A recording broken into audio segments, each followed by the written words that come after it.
فرعون کا جسم آج تک کیوں محفوظ ہے؟ قرآن کی وہ حقیقت جس سے دنیا کو حیران کر دیا۔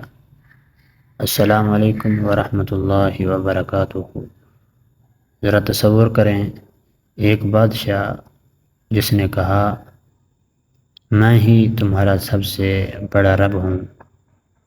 اس کے پاس بے شمار فوجیں تھیں، لاکھوں رعایا تھی، اور ایسا غرور کہ اس نے اللہ کے نبی حضرت موسیٰ علیہ السلام کو بھی جھٹلایا۔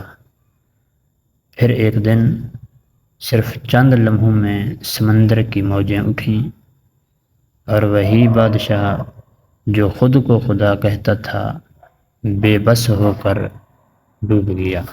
لیکن کہانی یہاں ختم نہیں ہوتی۔ قرآن مجید میں اللہ تعالیٰ ایک ایسی بات فرماتا ہے جس نے صدیوں سے لوگوں کو حیران کر رکھا ہے۔ اللہ تعالیٰ فرماتا ہے آج ہم تیرے جسم کو بچا لیں گے تاکہ تو اپنے بعد آنے والوں کے لیے نشانی بن جائے۔ ذرا سوچیں، اللہ تعالیٰ نے فرعون کے جسم کا ذکر ہی کیوں فرمایا؟ اس آیت کا اصل مطلب کیا ہے؟ کیا واقعی فرعون کا جسم ہزاروں سال بعد بھی محفوظ رہا؟ اور اگر ایسا ہے تو اس میں ہمارے لیے کیا سبق چھپا ہے؟ آج کی اس ویڈیو میں ہم کوئی افسانہ، کوئی کمزور روایت یا سوشل میڈیا کی سنی سنائی بات نہیں کریں گے۔ ہم صرف قرآن مجید اور مستند تاریخی معلومات کی روشنی میں جانیں گے کہ فرعون کے جسم کو نشانی بنانے کا اصل مقصد کیا تھا۔ اور یقین کریں، ویڈیو کے آخر میں آپ ایک ایسی حقیقت جانیں گے جو شاید آپ کی سوچ ہمیشہ کے لیے بدل دے۔ آئیے شروع کرتے ہیں۔ حضرت موسیٰ علیہ السلام کو اللہ تعالیٰ نے فرعون کی طرف بھیجا۔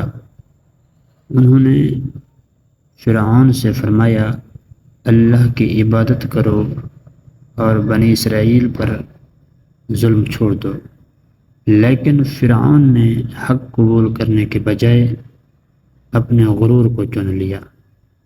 اس نے خود کو رب کہلوایا اور اللہ کی نشانیوں کو جھٹلایا۔ اللہ تعالیٰ نے اسے بار بار مہلت دی، مختلف نشانیاں دکھائیں تاکہ شاید وہ توبہ کر لے، لیکن اس کا تکبر بڑھتا ہی گیا۔ پھر وہ وقت آیا جب حضرت موسیٰ علیہ السلام اللہ کے حکم سے بنی اسرائیل کو لے کر روانہ ہوئے۔ فرعون اپنے لشکر کے ساتھ ان کے پیچھے نکلا۔ اللہ تعالیٰ کے حکم سے سمندر میں راستہ بن گیا۔ حضرت موسیٰ علیہ السلام اور ان کے ساتھی سلامتی سے گزر گئے، لیکن جب فرعون اپنے لشکر سمیت اسی راستے میں داخل ہوا تو سمندر کی موجیں واپس آ گئیں۔ اسی لمحے جب فرعون نے موت کو اپنی آنکھوں سے دیکھا تو اس نے کہا کہ میں ایمان لاتا ہوں، لیکن اس وقت ایمان لانا اسے فائدہ نہ دے سکا۔ قرآن مجید میں اللہ تعالیٰ فرماتا ہے کہ اس سے کہا گیا اب ایمان لاتا ہے، حالانکہ اس سے پہلے نافرمانیاں کرتا رہا اور فساد پھیلانے والوں میں سے تھا۔ پھر اللہ تعالیٰ نے فرمایا آج ہم تیرے جسم کو بچا لیں گے تاکہ تو اپنے بعد آنے والوں کے لیے نشانی بن جائے۔ یہ آیت ہمیں ایک بہت بڑا سبق دیتی ہے۔ غرور، طاقت، دولت اور حکومت انسان کو اللہ کے عذاب سے نہیں بچا سکتی، لیکن یہاں ایک اہم بات سمجھنا ضروری ہے۔ قرآن مجید یہ ضرور بتاتا ہے کہ اللہ تعالیٰ نے فرعون کے جسم کو بعد والوں کے لیے نشانی بنایا، البتہ قرآن یہ نہیں بتاتا کہ آج فلاں میوزیم میں موجود مخصوص ممی یقینی طور پر وہی فرعون ہے۔ اسی لیے ایک مسلمان کو وہی بات یقینی سے کہنی چاہیے جو قرآن یا حدیث کے دلائل سے ثابت ہو۔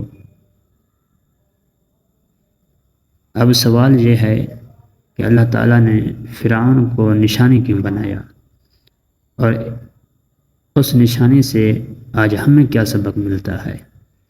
اسی حیران کن حقیقت کو ہم اگلے حصے میں جانیں گے۔ اب ذرا ایک لمحے کے لیے سوچیں، فرعون کے پاس کیا نہیں تھا؟ بڑی سلطنت، طاقتور فوج، بے شمار خزانے اور ایسا اقتدار جس کا لوگ تصور بھی نہیں کر سکتے۔ لیکن جب اللہ کا فیصلہ آیا تو نہ اس کی فوج کام آئی، نہ اس کا تخت، اور نہ ہی اس کا غرور۔ صرف چند لمحوں میں سب کچھ ختم ہو گیا۔ اسی لیے اللہ تعالیٰ نے اس واقعے کو صرف ایک تاریخی قصہ نہیں بنایا، بلکہ آنے والی ہر نسل کے لیے ایک نشانی بنایا۔ یہ نشانی صرف فرعون کے بارے میں نہیں، بلکہ ہر اس انسان کے لیے ہے جو طاقت، دولت یا شہرت کی وجہ سے اپنے رب کو بھول جاتا ہے۔ آج بھی انسان سمجھتا ہے کہ اس کے پاس وقت بہت ہے، وہ توبہ کل کر لے گا، نماز بعد میں شروع کرے گا اور نیکی بڑھاپے میں کر لے گا، لیکن کوئی جانتا نہیں اس کی آخری سانس کب ہوگی۔ اسی لیے قرآن ہمیں بار بار یاد دلاتا ہے کہ دنیا عارضی ہے اور اصل کامیابی آخرت کی کامیابی ہے۔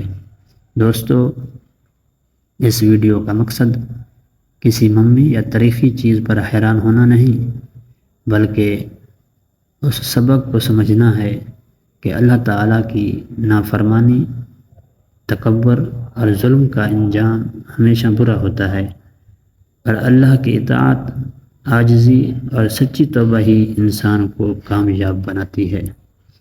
آئیے ہم سب آج یہ عہد کریں کہ اپنی زندگی میں تکبر سے بچیں گے، اپنے رب کے احکام پر عمل کرنے کی کوشش کریں گے، اور موت آنے سے پہلے سچی توبہ کریں گے۔ اللہ تعالیٰ ہمیں حق کو پہچاننے، اس پر عمل کرنے اور ایمان پر ثابت قدم رہنے کی توفیق عطا فرمائے، آمین۔ اگر آپ کو یہ ویڈیو پسند آئی ہو تو اسے لائک کریں، اپنے دوستوں کے ساتھ ضرور شیئر کریں، اور ایسے ہی قرآن اور سنت کی روشنی میں مستند اسلامی حقائق جاننے کے لیے ہمارے چینل کو ضرور سبسکرائب کریں۔ السلام علیکم ورحمۃ اللہ وبرکاتہ۔